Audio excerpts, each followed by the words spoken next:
नमस्कार, जनवार्तामध्ये आपल्या सगळ्यांचं स्वागत। सर्वप्रथम पाहूया ठळक बातम्या।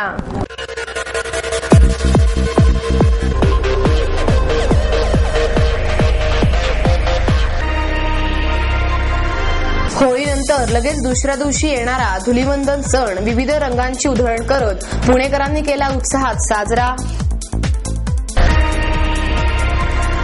प्रख्यात शिल्पकार प्रमोद कांबळे हे शिवजयंतीच्या दिवशी शिवप्रेमींसमोर शिवरायांचा पुतळा करणार साकार।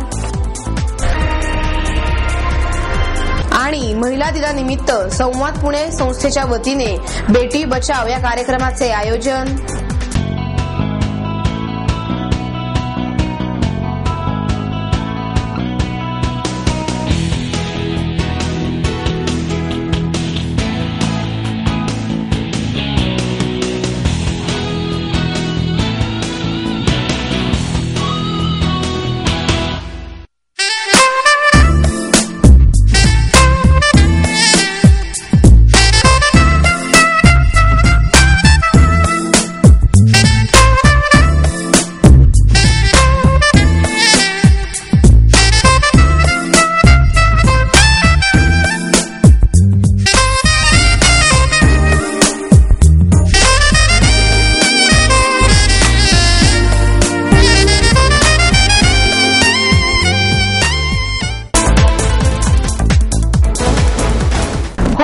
लगेच दुसऱ्या दिवशी येणारा धुलीवंदन हा सण रंगांची उधळण करत पुणेकरांनी उत्साहात साजरा केला। होळी आणि रंगपंचमी म्हणजे एक अपूर्व पर्वणीच असते आणि ह्यामध्ये येणारे धुलीवंदन म्हणजे रंगपंचमीची शब्दशः रंगीत तालीमच। दरवर्षीप्रमाणे यंदाही पुणेकरांनी धुलीवंदनाला रंग खेळून वातावरण रंगीबेरंगी केले। त्याचप्रमाणे धुळवड या नावाला जागून धुळीचा प्रसादही काही जणांना देण्यात आला। परंतु या उत्साही वातावरणातही रंग खेळणाऱ्यांनी कोणालाही शारीरिक इजा न होण्याची काळजी घेत इको फ्रेंडली रंग वापरण्यावर भर दिला। रंगामध्ये मोठ्या प्रमाणावर केमिकल्सचा वापर केला जातो, त्यामुळे डोळ्यांना इजा होऊन अंधत्व येऊ शकते, तसेच त्वचाविकार होण्याचाही संभव असतो। त्यामुळे अनेक जणांनी नैसर्गिक पद्धतीने पाने, फुले, भाज्यांपासून बनवलेल्या रंगांना पसंती दिली। तसेच तांदूळ, हळद, बीट, झेंडू, जास्वंद, गुलाब आदींपासून बनवण्यात आलेल्या लाल, निळा, पिवळा, हिरवा, केशरी इत्यादी रंग वापरून आपापल्या परीने पर्यावरण रक्षणाला हातभार लावला। या सणांसाठी विविध सोसायट्यांमधून वर्गणी काढून मोठमोठ्या कढया आणि भांड्यांमध्ये रंग बनविला जातो आणि सर्वजण एकत्र येऊन एकमेकांना प्रेमभराने रंगवण्याचा आनंद लुटतात आणि होली है असं म्हणत येणाऱ्या जाणाऱ्यांवर सुद्धा विविध रंग उधळले जातात। प्रख्यात शिल्पकार प्रमोद कांबळे हे शिवजयंतीच्या दिवशी शिवप्रेमींसमोर शिवरायांचा पुतळा साकार करणार आहेत। छत्रपती शिवाजी महाराजांच्या जयंतीचे निमित्त साधून हिंदू गर्जना प्रतिष्ठानच्या वतीने या अभिनव उपक्रमाचे आयोजन करण्यात आले असल्याची माहिती प्रतिष्ठानचे अध्यक्ष धीरज घाटे यांनी पत्रकार परिषदेत दिली।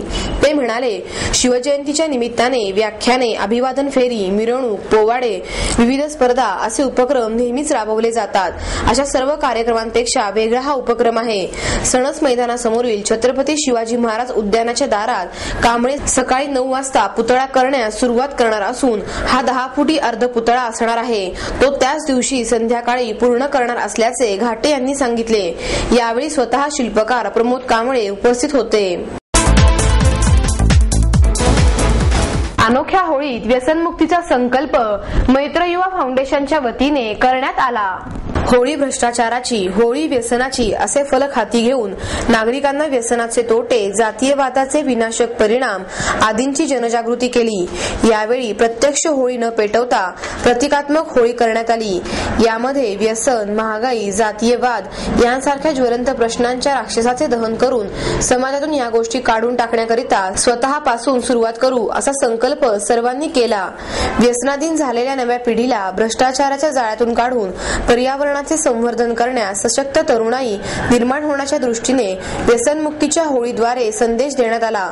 मैत्र युवा फाउंडेशनच्या वतीने सावरकर स्मारकाच्या साक्षीने तरुणांसह वृद्धांनीही महागाई, भ्रष्टाचार, पर्यावरण विनाश, जातीय भेदभाव या प्रश्नांवर जनजागृती केली। शहरामध्ये विविध ठिकाणी पारंपरिक पद्धतीने होळी साजरी होत असताना प्रतिकात्मक होळी साजरी करून तरुणांनी प्रदूषण विरहित होळीचा नवा प्रकार पुणेकरांसमोर आणून पर्यावरण वाचवाचा संदेश दिला। कार्यक्रमाचे आयोजन फाउंडेशनचे अध्यक्ष संकेत देशपांडे, आशिष देवधर, प्रसन्न देवभानकर, प्रणव चोभे, मधुरा नातू, सारिका विरकर आदींनी केले। महिला दिनानिमित्त संवाद पुणे संस्थेच्या वतीने बेटी बचाव या कार्यक्रमाचे आयोजन करण्यात आले होते। मानवतेला काळीमा असलेले स्त्रीभ्रूण हत्येसारखे पाप आमच्या हातून घडू देणार नाही, तसेच आमच्या माहितीत असे पाप कोणी करत असेल तर त्या व्यक्तीस प्रखर विरोध करू आणि प्रसंगी कायद्याच्या मदतीने शासनही करू, असे महाराष्ट्र साहित्य परिषदेच्या कार्याध्यक्षा डॉक्टर माधवी वैद्य, अभिनेत्री शर्वणी जेमनीस, भार्गवी चिरमुले, पायल वृंद संस्थेच्या निकिता मोघे, नृत्य कलाकार संस्कृती बालगुडे आणि केतकी महाजन यांनी शपथ घेतली। श्रोत्यांनी उभे राहून यामध्ये सहभाग घेतला, तोही जागतिक महिला दिनाच्या पूर्वसंध्येला। उत्तरार्धात अन्वय फाउंडेशनच्या सहकार्याने मराठी काव्याच्या प्रांतातील शांता शेळके आणि इंदिरा संत या तेजस्वी तारकांच्या कवितांचे पैलू उलगडणारे लघुपट दाखवण्यात आले। शर्वरी जेमनीस म्हणाली, वंशाचा दिवा म्हणून मुलगा झाला पाहिजे असा अनेकांचा आग्रह असतो, पण मुलगा आणि मुलगी असा भेद मानण्यापेक्षा आपल्यावर झालेले संस्कार आणि शिक्षण यांच्या साहाय्याने कर्तृत्व सिद्ध करायचे असते।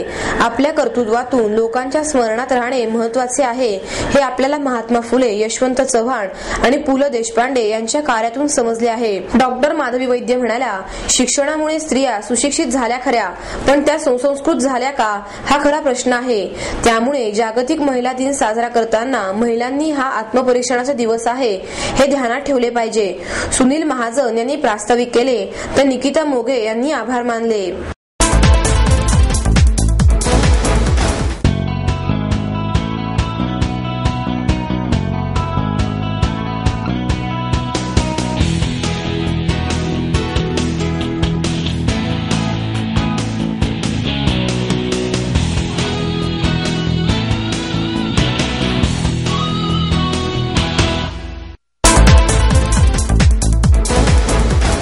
द आयडेंटिटीच्या वतीने दर्पण कला दालनात चित्र प्रदर्शन भरवण्यात आले आहे।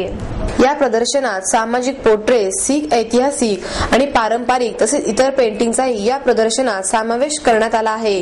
गुरमीत सिंग यांनी रेखाटलेले हे सुरेख प्रदर्शन सेनापती बापट रोडवरील गोखलेनगर येथील दर्पण कला आर्ट दालनात 14 मार्च पर्यंत सकाळी 11 ते संध्याकाळी 8 पर्यंत सर्वांसाठी खुले राहणार आहे। आंतरराष्ट्रीय महिला दिनानिमित्त लोकायताच्या वतीने पुरुषप्रधान संस्कृतीची होळी करण्यात आली। दरवर्षी देशभरात होळीचा सण साजरा केला जातो। वाईट आचार विचारांना तिलांजली देणे आणि आपल्या मनातील वाईट विचारांना होळीप्रमाणे आगीत जाळून राख करणे हाच होळी साजरा करण्यामागचा उद्देश आहे। होलिका जळून राख झाली त्याचप्रमाणे चांगल्यांचा वाईटावर विजय हाही होळीचा अर्थ। या दिवशी वाईट गोष्टींचा त्याग करून चांगल्या गोष्टींचा संकल्प करावा असे आहे। म्हणूनच या होळीला अभिव्यक्तीने स्त्री पुरुष समानता असलेला समाज निर्माण करण्यासाठी पुरुषप्रधान संस्कृतीचा राक्षस जाण्याकरिता या होळीचे आयोजन करण्यात आले होते।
शिवाजी महाराजांनंतर बाजीरावांना युद्ध परंपरेतील दीपस्तंभ मानले जाते, असे प्रतिपादन निवृत्त मेजर शशिकांत पित्रे यांनी केले.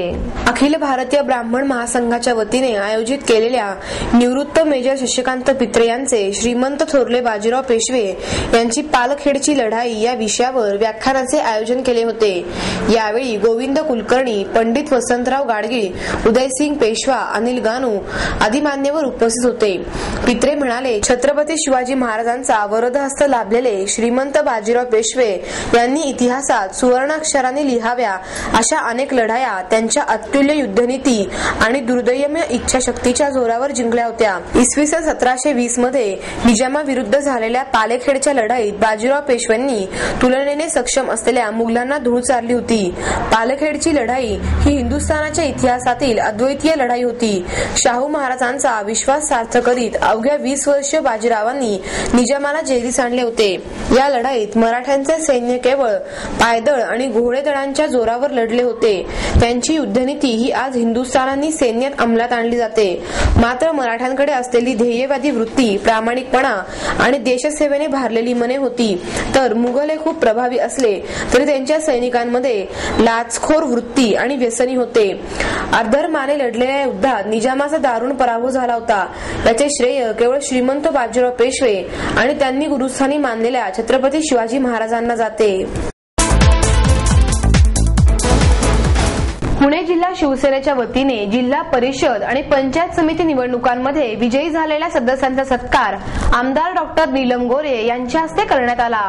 जिल्हा परिषदेचे नवनिर्वाचित सदस्य स्वाती टकले, शिल्पा ठोंबरे, कुलदीप कोंडे, पंचायत समिती सदस्य दादा कोंढरे, अमोल पांगरे, रोहिणी बागल, रोहिणी राऊत, आशा देशमुख, नंदा मोडक आदींचा याप्रसंगी सन्मान करण्यात आला.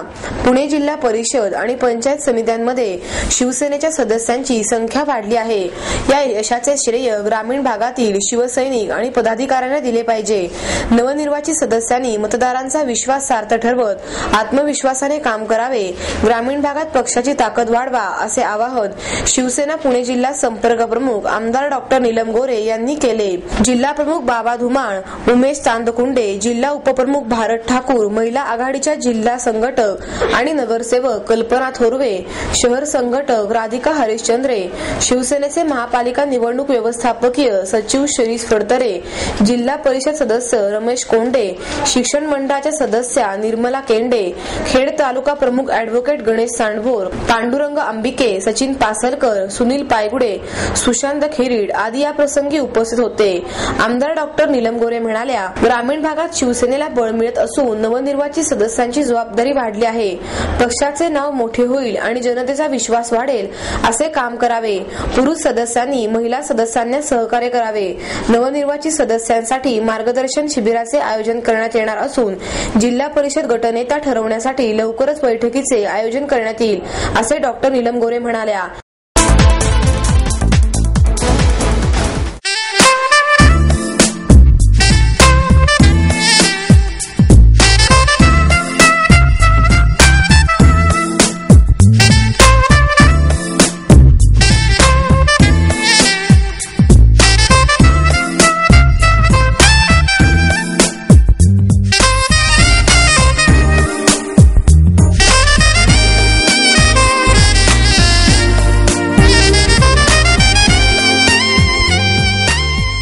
आणि याबरोबरच हे बातमीपत्र संपलं.